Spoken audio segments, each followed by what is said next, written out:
John 15, verse 1 hanggang 17. Ito po ang sinasabi, ako ay babasa mula sa ESV. I am the true vine, and my Father is the vine dresser. Every branch in me that does not bear fruit, He takes away, and every branch that does bear fruit, He prunes, that it may bear more fruit. Already you are clean because of the word that I have spoken to you. Abide in me, and I in you. As the branch cannot bear fruit by itself unless it abides in the vine, neither can you unless you abide in me. I am the vine, and you are the branches. Whoever abides in me, and I in him, he is that bear much fruit. For apart from me, you can do nothing. If anyone does not abide in me, he is thrown away like a branch and withers, and the branches are gathered, thrown into the fire, and burned. If you abide in me, and my words abide in you, ask whatever you wish, and it will be done for you. By this my Father is glorified, that you bear much fruit, and so prove to be my disciples. As the Father has loved me, so I have loved you. Abide in my love. If you keep my commandments, and you will abide in my love, just as I have kept my Father's commandments and abide in his love. These things I have spoken to you, that my joy may be in you, and that your joy may be full.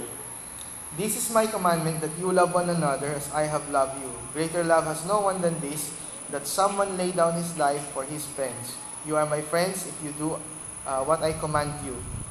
No longer do I call you servants, for the servants does not know what is his master's doing. But I have called you friends, for all that I have heard from my Father I have made known to you.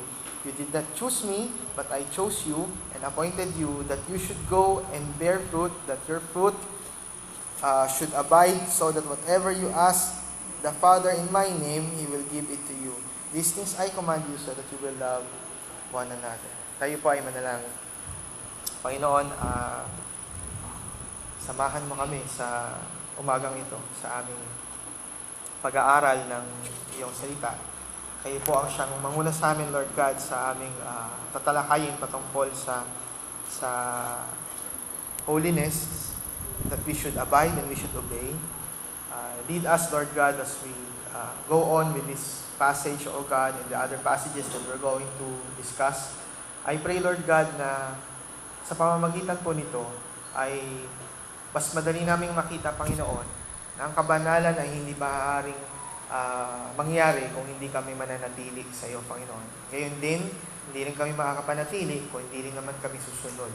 Kaya matulungan niyo po kami, Panginoon, that we would understand all these words, O God, at pangunahan niyo po kami upang mas maging madali sa aming paunawa ang mga talatang ito. Thank you, Father God, sa iyo po lamang ang papurit pasasalamat sa pangalan ni Jesus.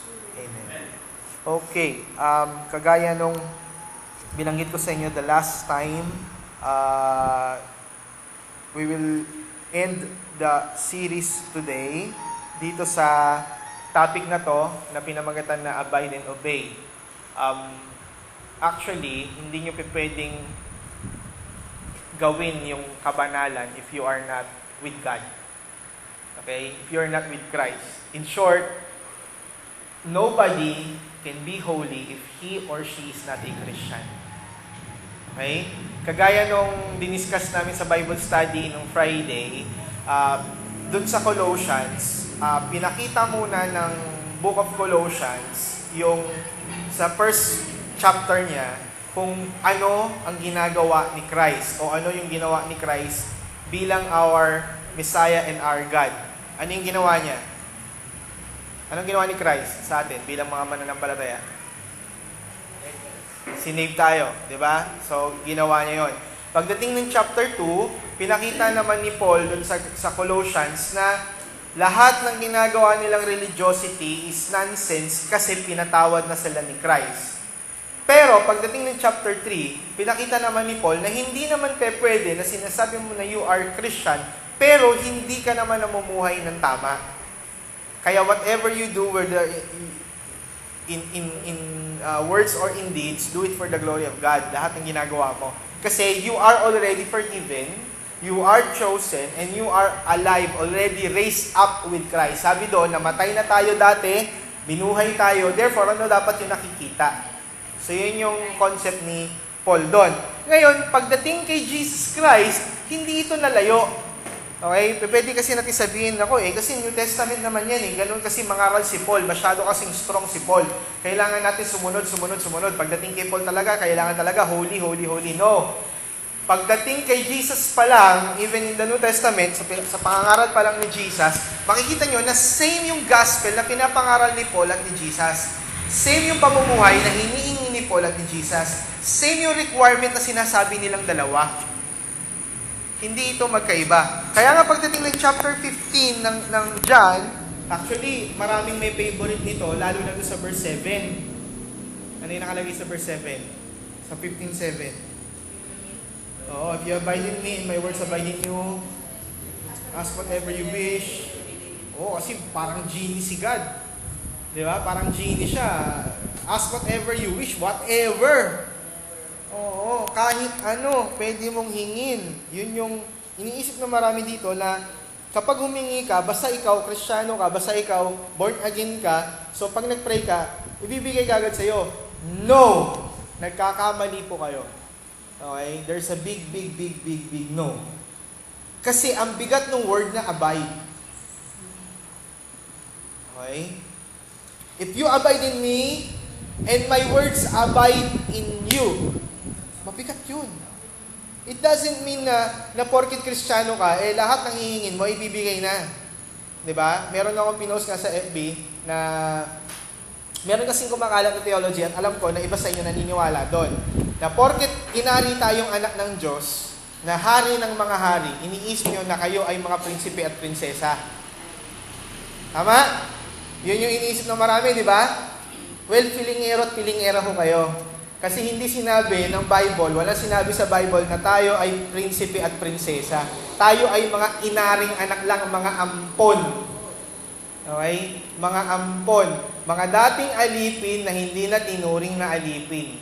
Yun lang yun. Kaya huwag nyo isipin na mas katulad pa kayo nung original na tagapagmana, which is si Jesus. Hello?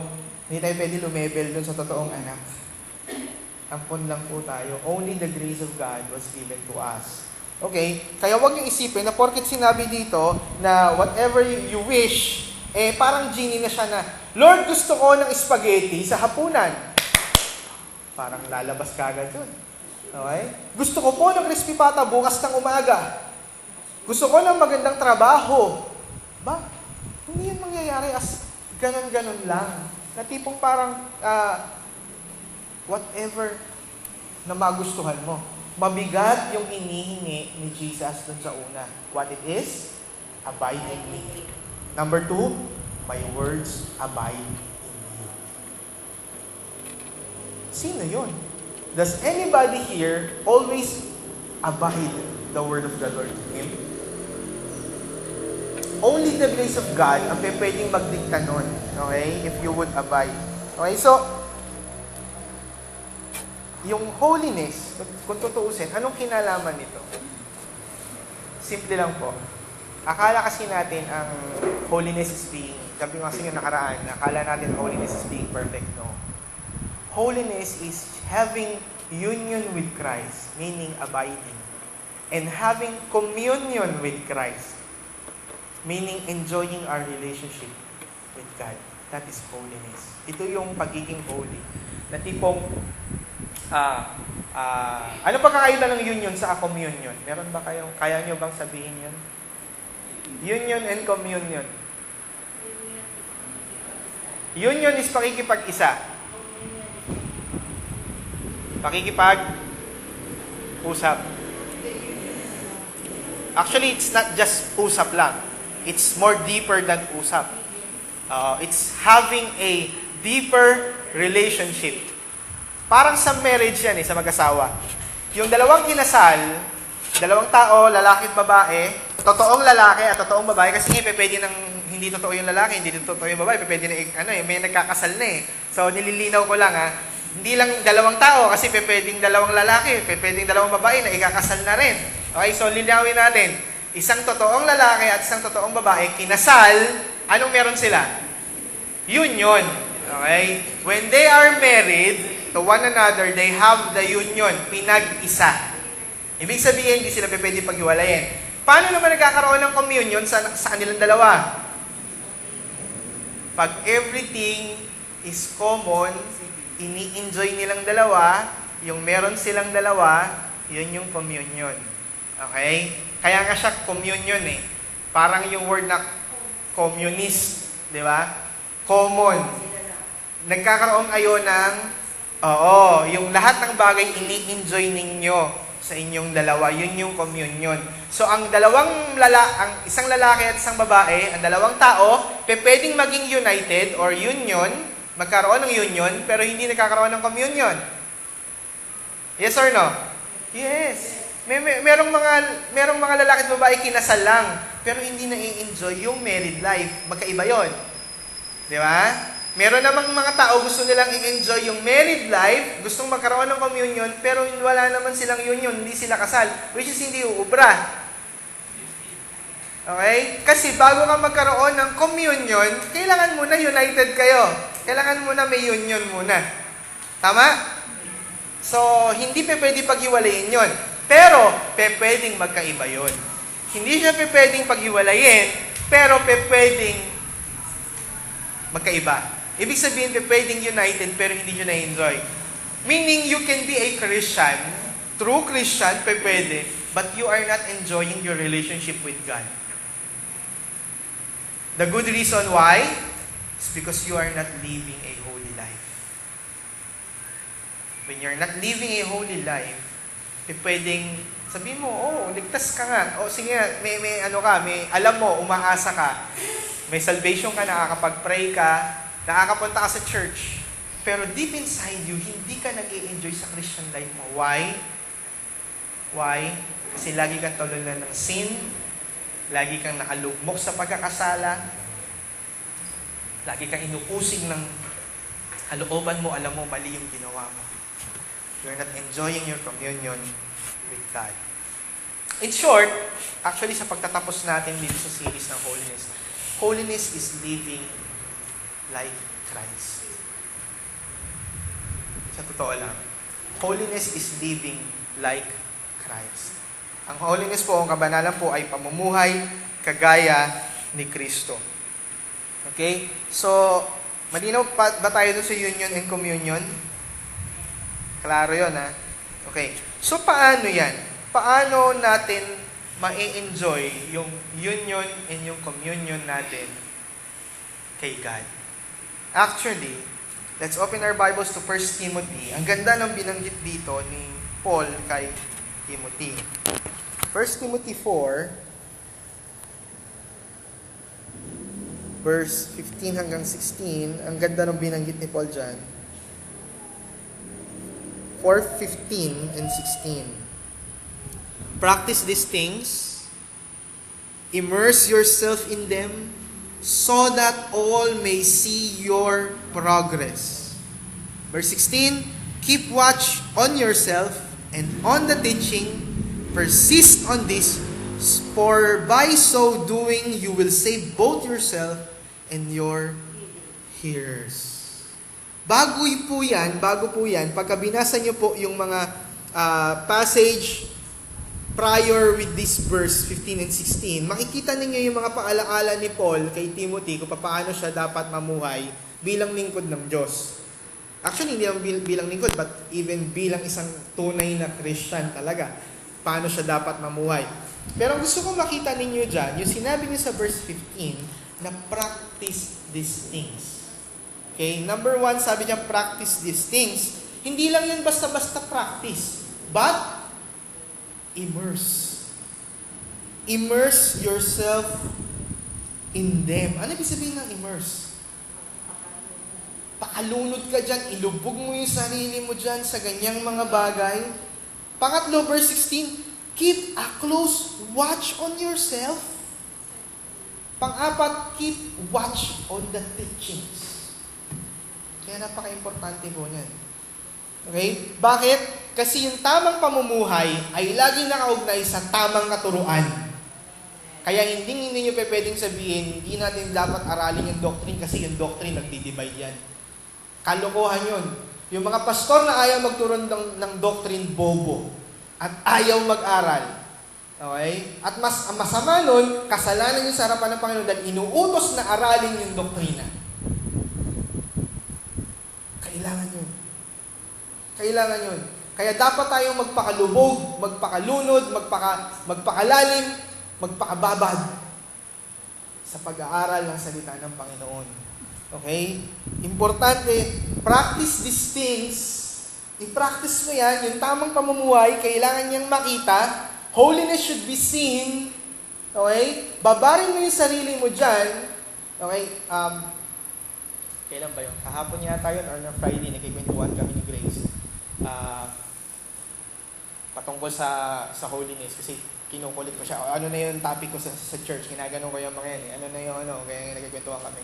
Sabi niya, last mo na nga, di ba? Last na ng series mo, ganun. Tapos, nagbibilangan sila ng sin nila ni Blessing. Ilan yung sin mo, ganun, nagbibilangan sila. Sabi ni, hindi ko alam, si Grace yata o si Blessing, sabi 9. Si Blessing ba yun, nagsabi, ganun. Tapos, nagbibilangan silang dalawa. Tapos sabi ko kay Grace, sabi ko, alam mo ba yung sin, anak, hindi lang yung mga bagay na ginagawa mo. Pati yung bagay na tama na di mo ginawa, sin din yun. Sabi niya, ano? Ibig sabihin, dapat kong gawin yung isang bagay, tapos di ko ginawa dahil ayoko lang, nagkakasala ako? Oo. Ganun yung bigat ng sin. Ganito kabigat yung sin. Naakala natin, ang sin is just, hindi lang pag-violate. Okay? Ang sin is, kapag hindi mo ginawa yung tama, you're sinning. Kaya kailangan nating ilubog yung sarili natin dito. Tama ba itong ginagawa ko? May mga nakaligtaan ba akong gawin? May mga dapat ba akong gawin na hindi ko nagawa? Have you prayed for yan yung mga katabi nyo ngayon. Naipag-pray nyo ba siya? Tanong nyo nga, naipag-pray mo ba ako? Kasi pag di ka pinag-pray niya, kasalanan niya yun. Di ba? So are we all guilty here? Yes. Yes. We're all guilty here. Hindi araw-araw lahat ginagawa natin, nagagawa natin. Di ba? And sabi ni Paul, we should immerse ourselves. Bakit? Bakit? Anong sabi ni Paul? Bakit daw? Ano sabi ng kasunod? So that all may see your progress. Para makita ng lahat na umuunlad ka. Saan? Your spiritual life. So that everybody may see that you grow. Diba? So that everybody may see that we are growing. Does everybody see that you are growing o natitisod sila sa inyo? Diba?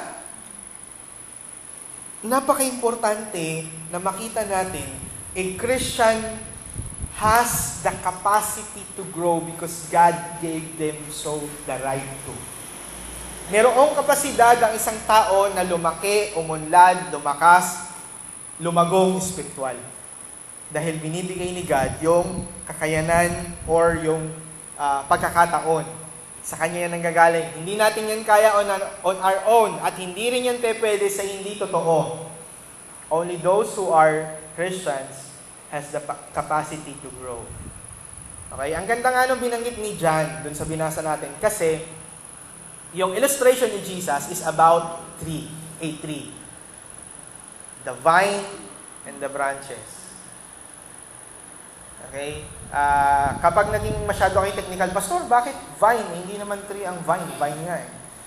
Kasi yung iniisip dito ni Jesus, usually great vines. Yun yung common sa kanila. Kaya lang, magtataka kayo dyan, bakit may branches? Eh, ang vines, wala namang branches. Vines nga eh. So, vines, mga ano yun, shrubs yung mga kasama ng vines. Huwag nyo nang masyadong technicalin yun kasi ang gusto ipakita dito talaga ni Jesus, tree. Okay? So, He is the tree, si God. Tayo yung mga branches. Ang gusto lang na analogy dito, yung pagkakadugtong. Okay? Yung mga pagkakadugtong. Ibig sabihin, hindi ka pwedeng magkaroon ng sustansya o nutrients kung hindi ka naka-grafted or nakadugtong sa kanya. Okay? It could be an artificial, alam natin, sino marunong sa inyo ng sa paghahalaman? Anong tawag sa sa pag-aaral nun? Anong biology 'yon? Botany? Botany, no? Botany. Ito yung study ng pag-aaral ng mga plants, and one of the process that you can do is to graft a branch. Yung horticulture. Thank you. Horticulture. Botany is the study of the plants, but the process you're studying is horticulture. Okay, so ibig sabihin yung pagdudugtong ng branch, pwede siya idugtong. Okay, so yun yung process na tinuturo dito ni John. Okay, pero gusto ko munang makita ninyo yung process na pwedeng mag-grow ang isang tao. Okay? Paano? Pwede siyang mag-grow. Ang sabi, we should what?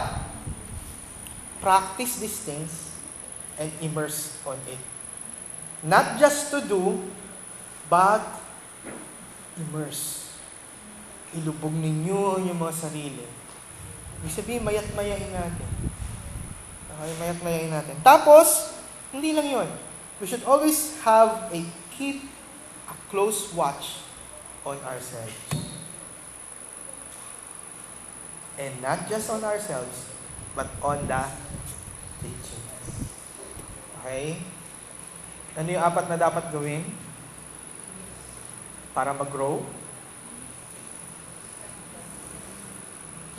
Practice, immerse, keep watch of yourself, and keep watch on the teachings. Kailangan yan. Kasi we should persist on doing para maligtas tayo at yung ating kapwa na nakakita sa atin. This is not a process of salvation, but this is the process of preservation. Okay? Ito yung proseso ng pananatili. Hindi ito nagsasabi na maliligtas ka sa pamamagitan yan, but mananatili kayo sa pamamagitan yan. Ibig sabihin, makakastay kayo as a Christian if you would do this. Okay? Pag hindi nyo ginawa yan, your Christian life will suffer. For sure. Bakit may mga Christians na tinatawag natin baby Christians? Bakit may mga Christians na tinatawag natin stagnant? The reason is, they don't persist on these things. Hindi nila pinupursue yung holiness. Okay? So, ngayon, gusto ko nang linawin naman yung word na abide. Kasi ang abide, ang abiding, at ang obedience always goes hand in hand. It cannot be separated. Pero maraming mga Christians ngayon, iniisip nila na magkabaligtad itong itong principles na ito. Kasi if you abide in God, umaasa ka sa Diyos, you are by grace. If you would obey, you keep yourself holy, you are doing works. So iniisip na marami na magkakontras ito. Kasi isang grace, isang works. Yun ang problema. Kapag pinaghiwalay nyo yan, dalawang yan. Okay? What will be the problem? This is the problem. If you would overemphasize on abiding grace, what will happen? Ano mangyayari? Magiging abusado ka. Hindi mo na iisipin, lahat ng bagay na lang is by grace, by grace, by grace. Hindi naman magagalit si God, okay na to. Okay lang yan. Okay lang yan, magsama na lang kahit hindi kasal. Okay lang yan kahit bakla. Okay lang yan kahit tomboy. Okay lang yan kahit magnakaw. Okay lang yan kahit mang-umit. Hindi naman magagalit si God. Magiging abusado ka kasi you are thinking that everything is by grace. Pag hiniwalay mo siya doon sa obedience. Kung puro obedience naman, hindi mo iisipin yung abiding o yung grace. Ano naman ang mangyayari? You will be what? Legalistic ka naman. Bakit? Kristiyano ba yan? Bakit ganyan ang ginagawa niya? Dapat ganito yan ah. Dapat ganito ang ginagawa ah. Mali yan, mali. Kuha nyo? Lahat ng bagay, iisipan mo ng mali o ng pagkukulang. Therefore, dito nyo makikita na hindi pa pwedeng paghiwalayin si abiding at si obedience. Kasi, we only being graced by God is now qualified because of that grace. Kaya lang tayo naging katanggap-tanggap is because of that grace. Pero huwag niyong isipin na we are graced by God, hindi na tayo dapat sumunod. Kasi nga, katulad ng binanggit ko sa inyo kanina, because we are already dead in Christ and we are raised up again, binuhay na tayo kasama ni Kristo, ano na dapat ang expected sa atin? Pagsunod na. Kaya nga, tayo ay dapat ng mamuhay ng tama. Kasi, dyan yung makikita na talagang totoong Christian yung isang tao. Okay? Mamaya, ipapakita ko sa inyo ng husto yan. Lalo na pag binasa natin yung mga binanggit sa 1 John. Okay? Meron akong 4 na bagay kung paano tayo makakapag-abide at makakapag-obey. Combine. Okay? Paano nyo ma-enhance? How can we enhance our abiding and our obedience kay God? Okay?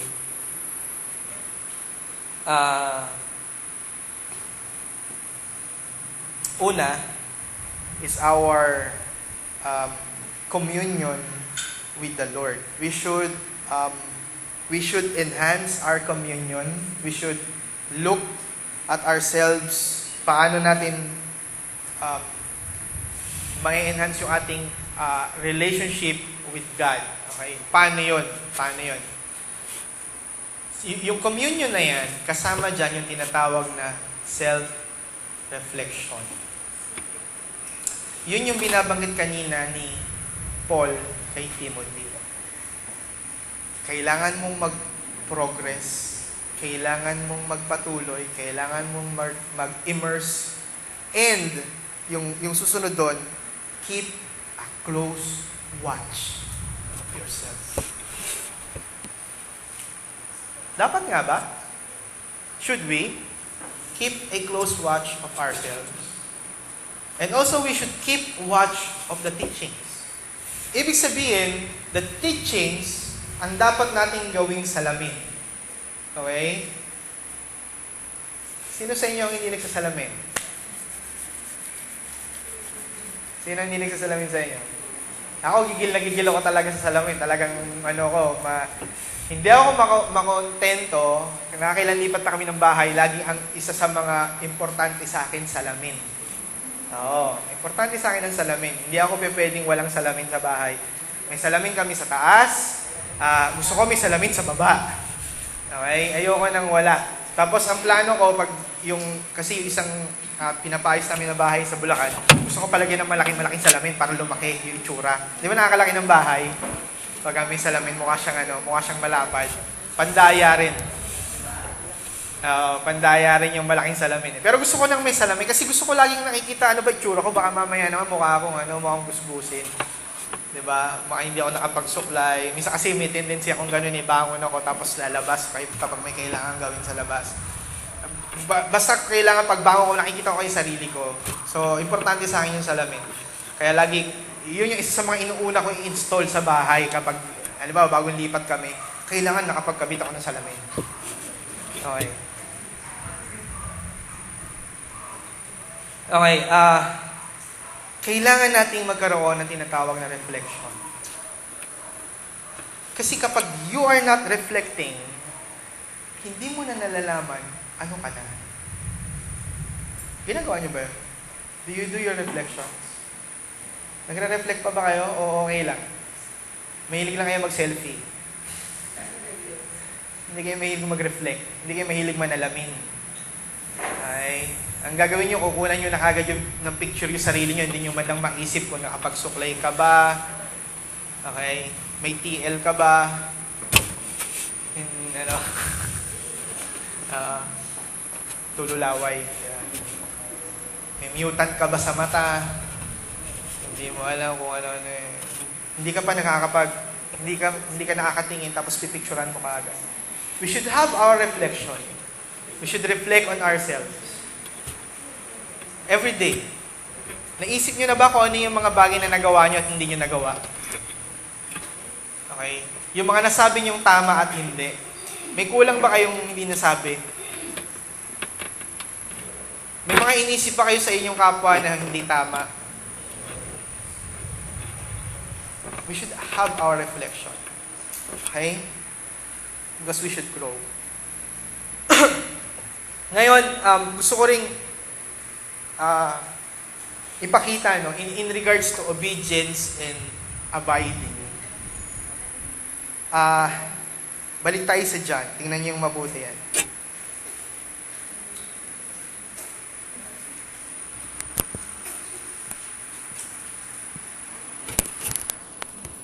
John chapter 15.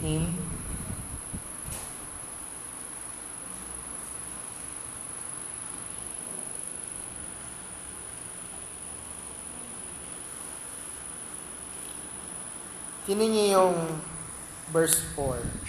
Abide in me and I in you. Hindi ho pwede that you abide in God, that Jesus ain't abiding in you. It always goes hand in hand.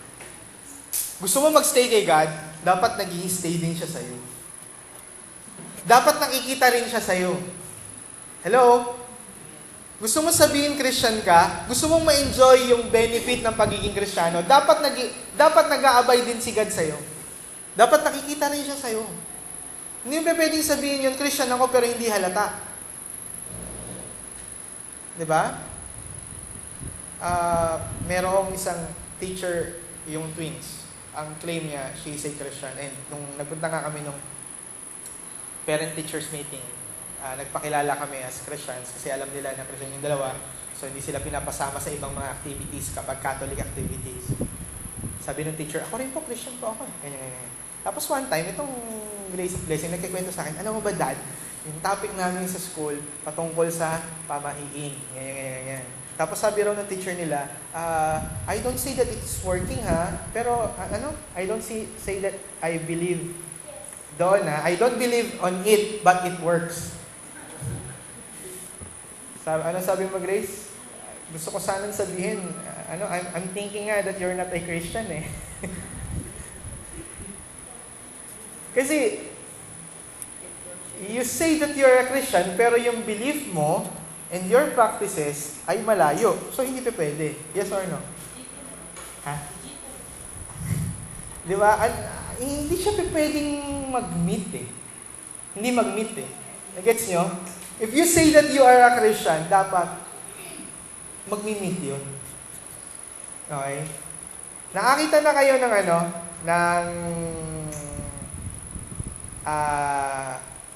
kano, tapos hindi mo mag-English? Kalokohan yun, di ba? Sarap batukan yun, di ba? Kano, hindi siya marunong mag-English. Kaya nga, hindi siya kano, Pinoy siya. Di ba? Isipin niyo yun, hindi pa pwede, di ba? Kabalintunaan yun. Tama ba? Kabalintunaan. Hindi siya pwedeng mag-work that you are a Christian, yet you don't practice being a Christian. Kaya importante yung sinabi dito ni Christ na, abide in me and I in you. Ibig sabihin, what I am must go flowing to you. Why? And ito na yung analogy na ginamit ni Jesus sa verse 4. As the branch cannot bear fruit by itself unless it abides in the vine, neither can you unless you abide in me. Ibig sabihin, yung acts natin, yung ating mga ilalabas na mga kagagawan, mga akto natin, yung ating mga gawa, it always flows, came from the main trunk of the tree. Naintindihan niyo ako? Yung sustansyang nanggagaling dun sa puno, yun yung lalabas, papunta dun sa mga branches at lalabas na bunga. Kaya papaano mangyayari na makakapamunga ang isang branch o isang sanga ng tama? nang hindi siya nakadugtong. Meron ba? Pwede ba yun? Hindi. Hindi yan makakapamunga. 'Di ba? Hindi makakapamunga yun kapag ganon. Kapag ang isang branch o isang sanga hindi nakadugtong, hindi yan makakapamunga. Okay, ng tama. So, kailangan mag-abide. So, importante yung abiding. You are the branches. Pagdating ng verse 5, ano yung verse 5? I am the vine, you are the branches. Who abides in me, and I in him. He is that bears much fruit. If you abide in God, for sure you will bear fruit. For sure there is holiness that will be shown in your life. May mga malilitaw na tama at kabanalan kasi nakadugtong ka. Kapag walang kabanalan na lumalabas sa'yo, magtaka ka na. Baka hindi ka talaga nakadugtong. If your life is not being changed, Pastor, yung buhay ko talaga, simula nung pinanganak ako talaga, hanggang ngayon talaga, nananatili pa rin ako dito sa kasalanan ko, hindi nagbabago, palala pa ng palala. Ang tagal ko na sa church. Nagpa-member naman ako, nagpa-baptize naman ako. Baka naman hindi ka totoong Christian, kapatid, baka naman uma-attend ka lang. Baka akala mo kasi ang kaligtasan mo, kailangan mo maging active. Hindi. Kailangan mo lang iligtas ka ni God at kailangan mo panampalatayanan yun. Okay? So, what else? Pagdating ng susunod na part, ito yung mabigat. For apart from me, you can't do nothing. Or you can't do anything. Wala kang magagawa kung nakahiwalay kayo sa akin. Kaya, if there is a person na hindi nakikitaan talaga ng holiness sa sarili niya, he should search himself or herself. Mag-pray ka. Lord, hindi ako totoong Christian. Mas mainam na yon kaysa inaakala mo born again ka pero hindi pala. Mas nakakatakot yun. Mas magandang magduda ka na sa sarili mo para makalapit ka sa Panginoon kaysa confident ka that you are a Christian. Tapos bandang huli, pagising mo, nung pagkatapos mong mamatay, magugulat ka, andun ka sa impyerno. Kasi confident ka ng una. Kasi attend ka ng attend eh. Akala mo Christian ka na. Okay? So, what else? Tingnan pa natin. 9 hanggang 11. Ang tindi nung binanggit dito. As the Father has loved me, so I have loved you. Abide in my love. The love of Christ should be in us. Hindi lang yung mahalin nyo ako, hindi yan ang ibig sabihin yan eh. The love of Christ should be in us. Yung abide in my love, hindi yung mahalin nyo si Lord. Hindi yung mahalin nyo si Jesus. Hindi yun yung ibig sabihin yan. Okay? Kasi hindi yan naka-base sa emotions natin. Abide in my love, the love of the Lord should always be in us. Nasa sa atin. Hindi lang tayo nagmamahal sa Diyos, but yung pagmamahal niya dapat makita sa inyo. Bakit? Paano ko napatunayan yun? Tingnan niyo yung verse 10. If you keep my commandments, you will abide in my love. Bakit yun ang karugtong? Bakit hindi? Kasi madalas, ang interpretation dun sa verse 9, parang iniisip ng marami, mahalin nyo ako. Parang yun ang iniisip ng marami. Yes or no? Ito yung iniisip natin. Yes, mahalin nyo ako. Bakit ang ibig sabihin nung mahalin nyo ako, kung yun ang ibig sabihin, bakit kung talagang nag-aabay sa inyo yung pag-ibig ko, kung nananatili sa inyo yung pag-ibig ko, sumunod kayo sa aking mga kautusan, bakit yun? Ibig sabihin, it's not just loving God or embracing the Lord or having a good feeling or emotions or happy emotions with the Lord. Hindi lang yun. Abiding the love of the Lord in us, meaning the love of God should be seen in our lives. Dapat nakikita yung pag-ibig sa atin. Kaya nga ang kadugtong niyan is if you obey my commandments.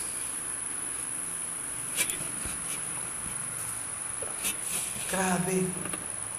Halimbawa, ang isang babaeng nililigawan. Sige na, sagutin mo na ako. Sabi ng lalaki. Sige, kung talagang mahal mo ako, kailangan maganda na yung trabaho mo. Okay? Sino yung focus ng love? Yung girl. Right? Bakit? Bakit niya gustong maganda yung trabaho ng guy? Benefit niya. Tama? Si Christ, kung sinabi niya na my love should abide in you, ang inuutos niya sa lalaki obey my commands. Kaninong benefit? Sa kanya? Kay God ang benefit ng obedience natin? Hindi. Sa atin. Kasi pag inobey mo siya, anong mangyayari? Dito nyo makikita kung gaano kaganda yung inuutos ni God na abiding in God or in Him. Yung abiding na yon, siya yung nag-uutos, pero nasa atin yung benefit. Yung object ng love niya, papunta pa rin sa atin. Pero, kailangan yung love na yon yung makita sa atin. Hindi natin hindi pabalik. Hindi iniisip na, mahalin niyo ako, i-prioritize niyo ako, bigyan niyo ako ng oras. Hindi yun yung dinidiman ni God. Ang dinidiman niya, kailangan makita yung love niya papunta sa atin. Sa paanong paraan? Obedience. Obeying His commands. Sa paanong example? You will, just as I have kept my Father's commandments, abide in His love. Ganong klase. Kung paano nag-obey si Christ, kailangan din daw tayo mag-obey. Verse 11, these things I have spoken to you, that my joy may be in you, that your joy may be full. Kaya kung titingnan ninyo, kung i-illustrate natin, my love should abide in you. Patalon siya, papunta sa atin. Yung love ni Christ, papunta sa atin. Ganun yung illustration. Hindi yung tipong, my love abide in you, tayo yung magmamahal papunta kay God. Hindi. Yung love ni Christ, abide in us. Kailangan makita sa atin yun. Paano ko napatunayan yun? Kasi ang sabi dito, that my joy may be in you, that your joy may be full. Kaya laging patalon dun sa tao, yung love na sinasabi ni Christ, that the type of obedience that Christ have, we should also do. Katulad ng pagsunod ko kay Ama, ganun din kayo. What Christ is saying here is, I am the example of love, I am the example of obedience, do it just as I have done. Your joy will be full. Kasi yun yung joy. Yung pagsunod ko, nagbigay sa akin ng joy, yun din yung mararanasan nyo. Makukumpleto yung joy nyo. Kaya hindi nag-uutos dito si Christ na mahalin nyo lang ako, no. Kailangan dito, yung love na klase na meron si Christ, yun yung makita sa atin. At napapatunayan yun sa pamamagitan ng pagsunod.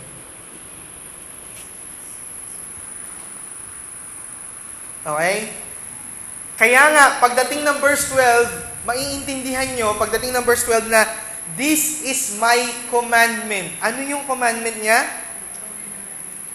Love one another as I have loved you. In short, ano yun? Paano natin paano mag-aabay sa atin yung love ni God?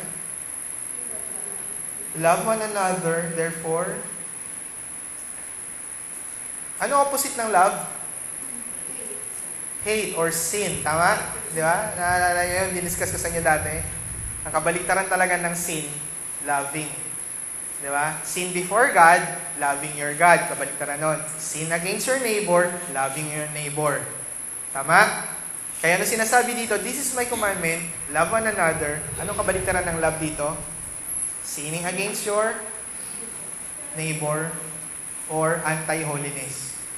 Therefore, the real loving God, ang pagmamahal ng tunay sa Diyos, at ang pag-abide sa Diyos ay pamumuhay ng tama, which is holiness. Hindi perfection. No. Hindi tayo magiging perfect kahit kailan. Hindi natin mape-perfect yung buhay na to. Kaya nga, day by day, araw-araw natin kailangan ito. Araw-araw. Hindi i-include ni Jesus sa Our Father yung forgive us our sins. Di ba? Di ba lagi nyo nire-recite yun? Forgive us our food, our daily bread.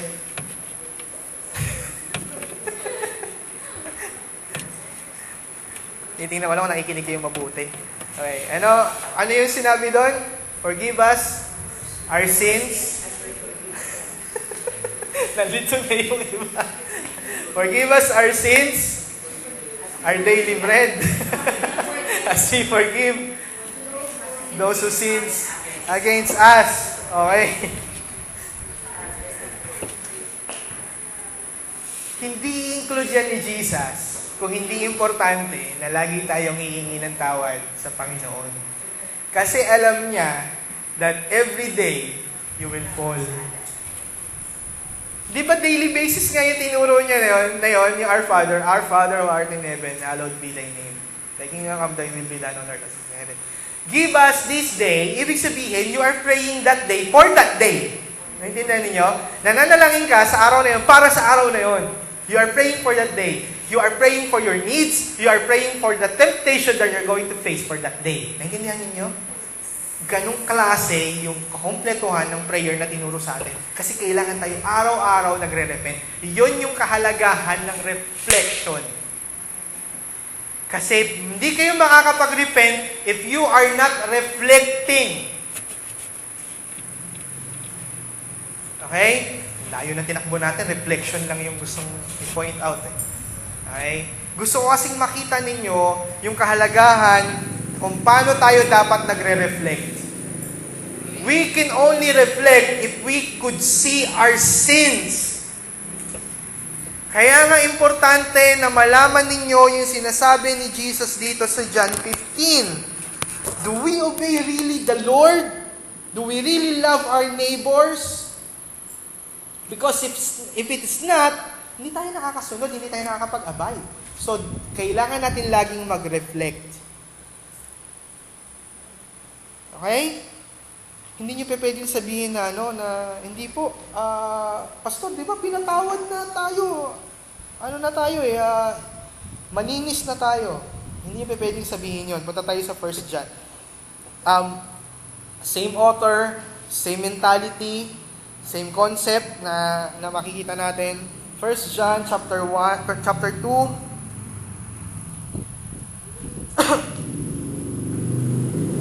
1 John 2. Yun yung verse 6.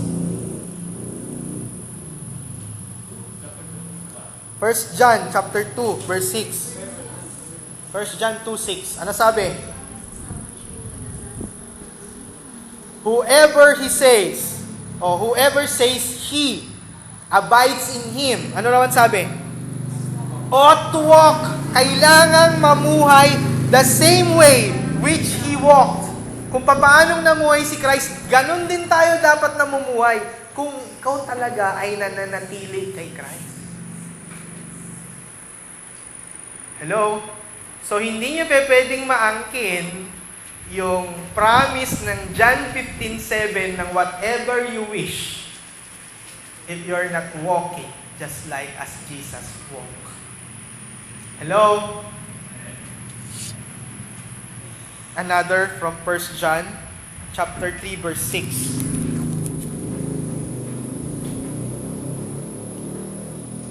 1 John 3 verse 6. Ano sabi? No one who abides in Him keeps on sinning. Christian ka, pero nagstay ka dyan sa sin na yan, ba? Dapat ayusin mo yung sarili mo. Kasi no one who abides in Him keeps on sinning. Tapos yung contrast, sinabi, no one who keeps on sinning has either seen Him or known Him. Hindi talaga totoong nakakakilala yan kapag nag-stay siya dun sa sin niya. Nananatili siya. Kaya nga sabi ko sa inyo, if you have sins, kung saan yan yung tumatalo sa inyo. Okay? Huwag niyong pabayaan, talunin kayo yan paulit-ulit. Huwag kayong mamuhay sa sin. Huwag kayong mamuhay sa kasalanan. kailangan yung mamuhay ng tama. Kasi yan ang isang palatandaan ng totoong Kristiyano at tunay nakakilala sa Panginoon. Hindi na siya nananatili sa dati niyang kasalanan. Punta tayo sa verse 15, 3:15. Everyone who hates his brother is a murderer, and you know that no murderer has eternal life abiding in him. Hindi pa pwedeng nananatili ka kay God, pero napupuot ka sa kapwa mo. Okay? Cannot be. Verse 24. Whoever keeps His commandments abides in God, and God in him. And by this we know that He abides in us, by the Spirit whom He has given us. Ang totoong nananatili, sumusunod. At ang Diyos ay sumasa Kanya din. Kaya nga hindi niyo pwedeng sabihin na magkahiwalay ang abiding o pananatili sa Diyos at ang pagsunod. It always goes hand in hand. Being a Christian and being holy is the same. That's why every time na susulat si Paul sa mga churches, ang tawag niya sa kanila ay mga saints, mga banal. Tama? Because Christians is always synonymous with holy, with saints. Hindi nga lang ginagawa, ito nga lang, no? Yung word na saints na yan sa New Testament, ang ginagawa ng mga Roman Catholics na license, kaya nila tinatawag na saints yung mga tao. Si Saint Paul, si Saint Augustine, kaya. Pero sa Bible, never natin nabasa na binanggit ng mga apostles yung certain person, specific person with the title saint. Diba? I, Saint Paul, hindi niya ginawa yun. Together with my colleagues, Saint Apollos, Saint Timothy, Saint Luke, wala siyang ginawang ganun. Hindi naging title ang saint. It is a position. Sabi nga nung Friday, ang holiness po ay hindi perfection. It is a position. Kalalagayan. Okay? Sitwasyon. Once you are being saved, you are considered holy. Okay? That's why we are saints. Pero hindi ko kayo pwedeng tawaging Saint Jojo, Saint Jeric. Hindi ganun. Oo, Saint James. Saint Michael, Saint Paul, biblical lahat no? Nakakatakot yung family na to. Puro eskwelahan. Nakakatakot yung ano. Saint Clair.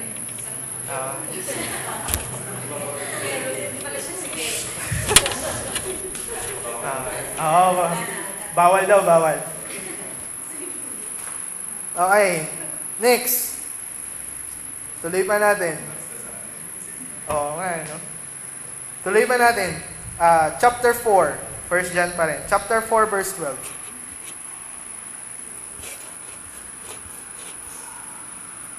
No one has ever seen God if we love... no one has ever seen God. If we love another, God abides in us, and His love is perfected in us. Walang nakakita sa Diyos, pero kung nagmamahalan tayo, ibig sabihin, holiness is in us, God is in us.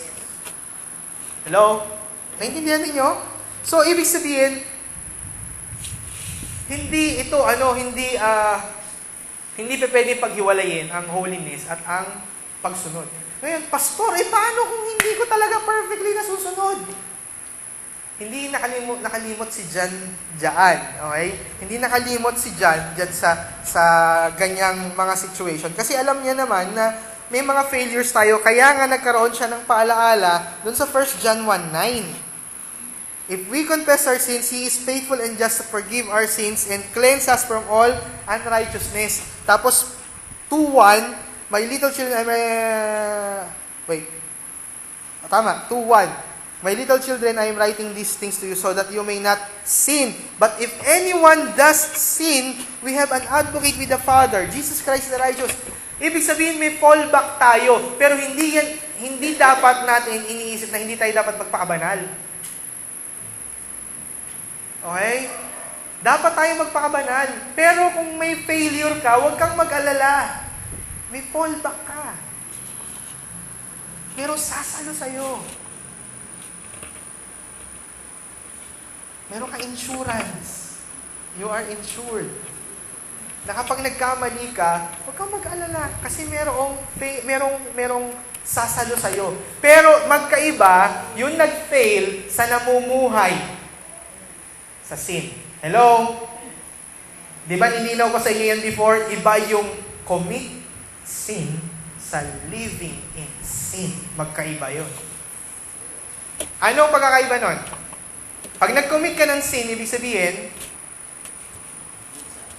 minsan, pwedeng dumadalas-dalas, pwedeng nagagawa mo, pero iba yung doon ka nakatira. Oo.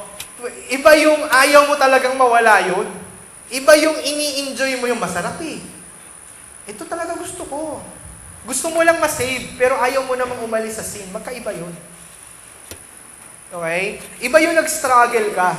Iba yung nagpo-fall ka, nag-struggle ka. Kaysa yung talagang enjoy na enjoy mo lang. Di ba? Magkaiba yun. So, kailangan natin yang ayusin.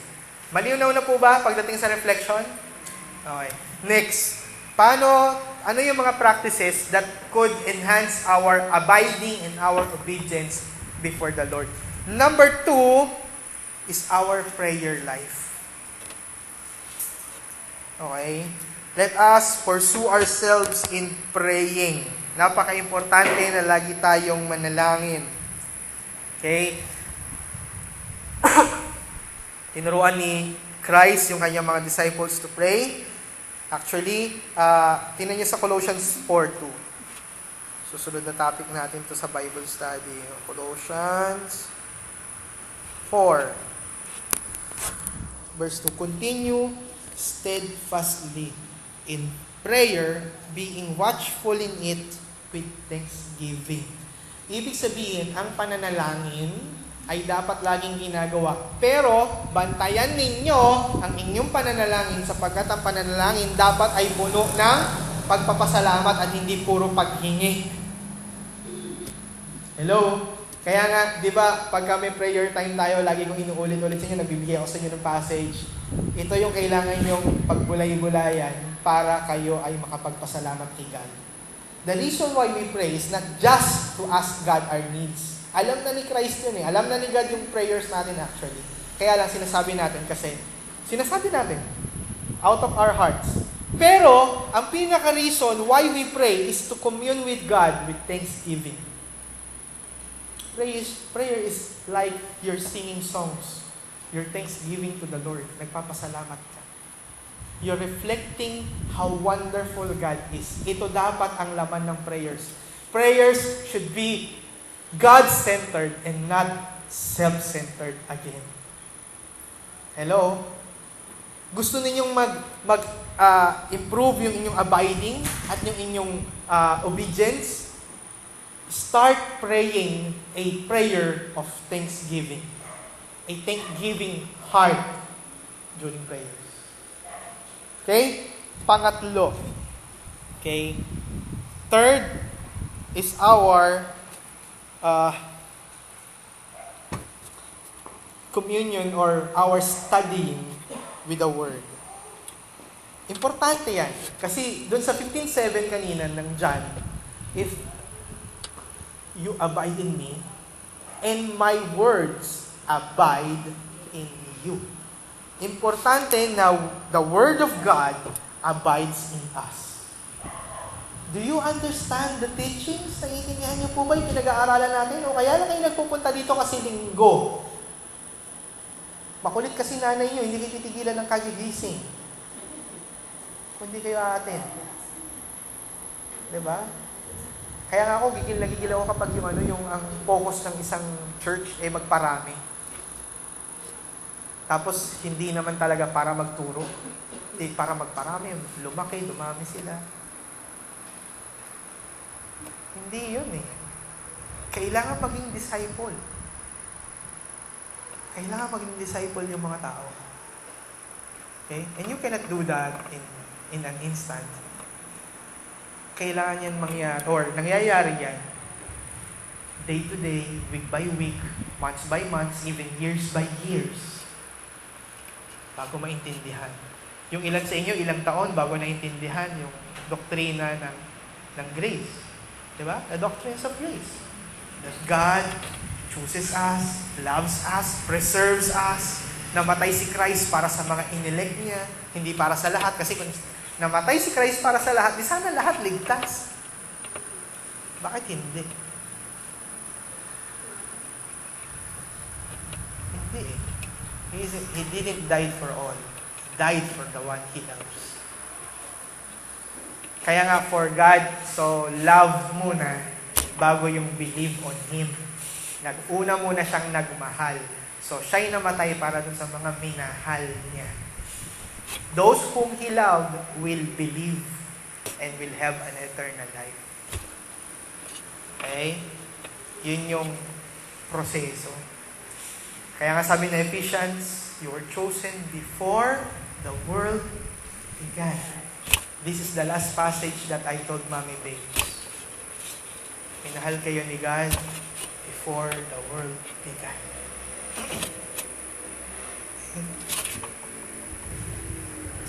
Pangilan na tayo? Pang-apat and last. Okay. We can have our communion and our abiding and our obedience enhanced through the fellowship of the body of Christ or the believers. Okay? Tingnan natin 1 John chapter 1 verse 3. Verse 3. 1 John 1 verse 3. Pag tinagalog yan, unang Juan 1. Unang Juan 1. 3. Yan. That which we have seen and heard, we proclaim also to you, so that you too may have fellowship with us. And indeed, your fellowship is with the Father and with His Son, Jesus Christ. If we have a true fellowship, kung isang church, totoong church, they have fellowship with God and with Jesus Christ. Ibig sabihin, hindi porket nasa church, may fellowship with God. Only those true fellowship, true Christian fellowship only has their communion with God. Kaya nga, importante ang pagdalo, importante ang pakikipag-fellowship sa isa't isa. Hello? Tama? So, importante po yun. So, ngayon, gusto ko lang ibalik kayo doon sa 1 Timothy kanina, 4:15 and 16. Lalo na yung sinabi dyan, practice these things, immerse yourself in them, so that all may see your progress. Christian life is still in progress. Si God ay working in progress sa buhay natin. Hello? Every day. Unti-unti yan. Yung iba sa atin, mas mabilis. Mas mabilis na bitawan yung sin na ganito, yung sin na ganyan. Yung iba sa atin, mabagal. Pero ang importante dyan, we are growing. Growing.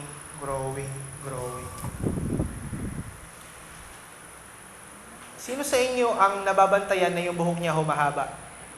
Yung buhok ko humahaba, nararamdaman ko. Nararamdaman nyo ba? Hindi, diba? Yung kuko nyo, nararamdaman nyo ba humahaba yan? Hindi rin, di ba? Nagugulat na lang kayo pag-ising, haba na pala. Di ba? Oo, dumi-dumi. Kung saan mo kinakamot no? Tapos dumi-dumi. Hindi nyo napapansin, di ba? Ganun din yung spiritual life. Pero hindi ibig sabihin na hindi na natin dapat ingatan. Di ba? Yung buhok nyo, nakikita nyo humahaba o hindi. Nakikita nyo, right? Pero hindi nyo nararamdaman. Ibig sabihin ba, hindi nyo na inaalagaan yan? Hahaba naman yan eh. Di ba? Huwag ka na magsuklay. Huwag mo nang paliguan. Hayaan mo na lang siya. Ano mangyayari pag hindi nyo inaalagaan yan? Dadami yung cute.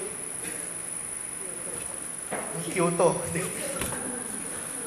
Di ba? Tapos, papangit. Di ba? Magiging ano yan? Ano tawag doon? Yung parang ka naka-apro. Di ba? Mabaho. Pag hindi nyo inalagaan. Kailangan nyo pa rin alagaan yan, di ba? Importante yan. Hindi nyo yan napapansin, it grows.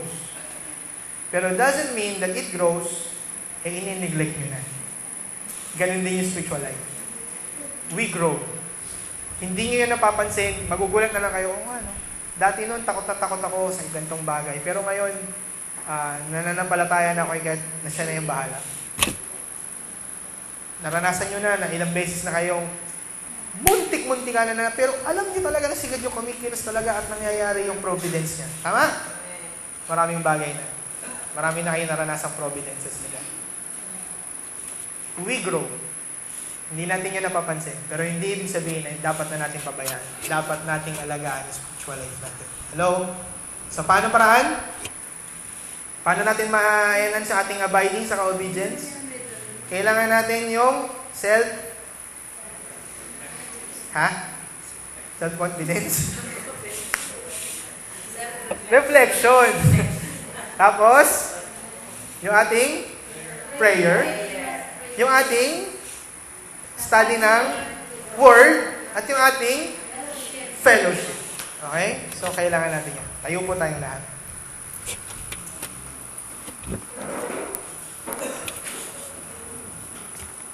Father God, thank you for the words of Christ in the book of John,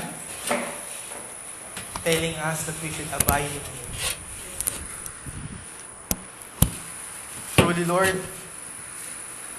you are the God who is the vine and we are the branches. And no one can bear fruit if we are not abiding in the vine. I pray, Lord God, tulungan mo kaming manatili. Tulungan mo kaming lagi, Panginoong, nakadugtong at laging dinadaluyan ng sustansyang nagmumula sa iyo. Help us, O Lord God, to prune all the things that should be pruned, yung mga dapat matanggal upang makapamunga kami ng tama, ay maayos po. Tulungan niyo rin kami, Panginoon, na kayo po ang siyang umabot sa aming mga pangangailangan. Dalangin ko po ang gabay mo, na tulungan niyo po yung aming self-reflection, na lagi naming makita yung mga dapat ayusin. Kayo po ang manguna sa amin. Our prayer life, that we would appreciate you more, to give you thanks in everything, to center our prayers in you and not with our needs or our wants, to have our minds focused in studying the Word, and to have our fellowship with one another, strengthening our communion with you. Tulungan niyo po kami, Panginoon. I pray na kayo po ang siyang manguna sa bawat isa na narito sa kalagitnaan namin, Lord, dito sa lugar na ito. Help us to understand these things. Salamat po sa iyo, Panginoon. Kayo po ang siyang patuloy na gumabay. Sa iyo po ang papurit pa sa salamat. Sa pangalan ni Jesus. Amen.